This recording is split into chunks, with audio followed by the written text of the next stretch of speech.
पंच विद्याओं की शिक्षा होती है। 5 तरह की विद्या दी जाती थी। पहली विद्या शब्द विद्या। शब्द विद्या यानी व्याकरण। आपको सिखाया जाता था भाषा लिपि कैसे बोलना, लिखना, उसके सही शब्द क्या है, ये क्या है, वो शब्द विद्या सिखाई जाती थी जैसे ही बच्चा 7 साल का होता। इसकी पुस्तकों में शब्दों के मेल या बनावट का विवरण है और धातुओं की सूची रहती थी, लट लकार, लिट लकार, ये सारी चीजें पढ़ते हैं हम। दूसरी विद्या शिल्प स्थान विद्या है। इस पुस्तकों में कारीगरी और यंत्र बनाने की विद्या और 3 यज्ञ सिद्धांतों और तिथि। अब देखिए यज्ञ सिद्धांत लिखा है, ब्रैकेट में अनुवादक ने 34 कह दिया, लोग पढ़ के कंफ्यूज हो जाते हैं। असल में यहाँ यज्ञ सिद्धांत का मतलब क्या है, ये शिल्प स्थान विद्या है। शिल्प स्थान विद्या में क्या-क्या चीज है इसमें? कारीगरी।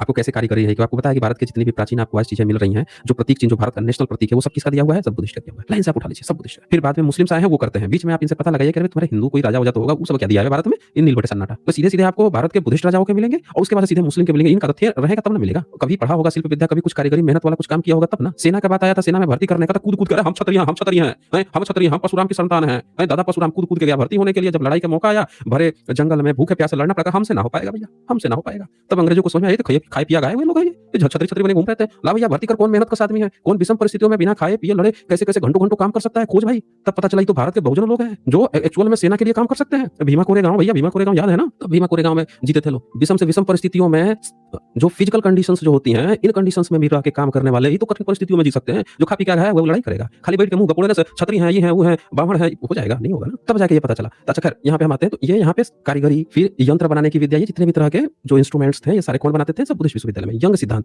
यानी कि आपको इन सारी चीजों को, मौसम जो है, मौसम विज्ञान वगैरह है, उनको समझना, कैलेंडर को बनाने का, ये एक्चुअल में ये सारे यंग सिद्धांत के अंदर में आते हैं। तिथि पत्र यानी कि किसी चीज का कैलकुलेशन, आप कितने साल के हो गए, आपका जन्म कब हुआ था, ये सारा कैलकुलेशन, या जो गणना वगैरह होती है, सारी कैलकुलेशन, ये सेकंड शिल्प स्थान विद्या में आती थी, जो बुद्धिस्ट विश्वविद्यालय में पढ़ाई जाती। अब इसके बाद से तीसरी विद्या थी, जिसमें चिकित्सा विद्या थी, जो इनके यहाँ आपको पता है, ये सारा नसीब पढ़ाते थे ना, चिकित्सा पढ़ाते, इनके तो कुछ है ही नहीं, ये तो वेद ही गपोड़ने में मस्त थे, वो भी था नहीं, सबूत नहीं मिलता। तो चिकित्सा विद्या थी, जिसमें आपको शरीर रक्षा, कैसे आपको ये डिफेंस, शरीर के आपको बचाना है, डिफेंस करना है, गुप्त मंत्र, औषधि संबंधी धातुएं, और शस्त्र चिकित्सा यानी कि चीड़-फाड़ वाला, जो जिसको आप सर्जरी कहते हैं, सारी चीजें सिखाई जाती थी। जड़ी बूटियों का, ये सारी चीजें सिखाई जाती है। आज की डेट में आप देखेंगे कि बड़े लोग जो हैं, जो अपने को नास्तिक बोलते हैं, एथिस्ट बोलते हैं, ये लोग ना, जो भारत की ये पुरानी विद्या है, शस्त्र विद्या, सर्जरी या जड़ी बूटी, इसको बड़ा हीन दृष्टि से देखने की कोशिश, ये दिखाने की कोशिश करते हैं। मैं कहता हूँ इसकी जरूरत नहीं है। मॉडर्न मेडिसिन की सब लोग रिस्पेक्ट करते हैं, पर हमें जो जो चीजें हमारे पुरखों ने मेहनत की थी, जब हमारे पास साइंस नहीं था, मॉडर्न साइंस नहीं था, और उस समय भी उन्होंने बिना मॉडर्न साइंस के, अगर उन्होंने शस्त्र चिकित्सा, मान लेते हैं किसी के शरीर में लड़ाई करने गया और कोई कील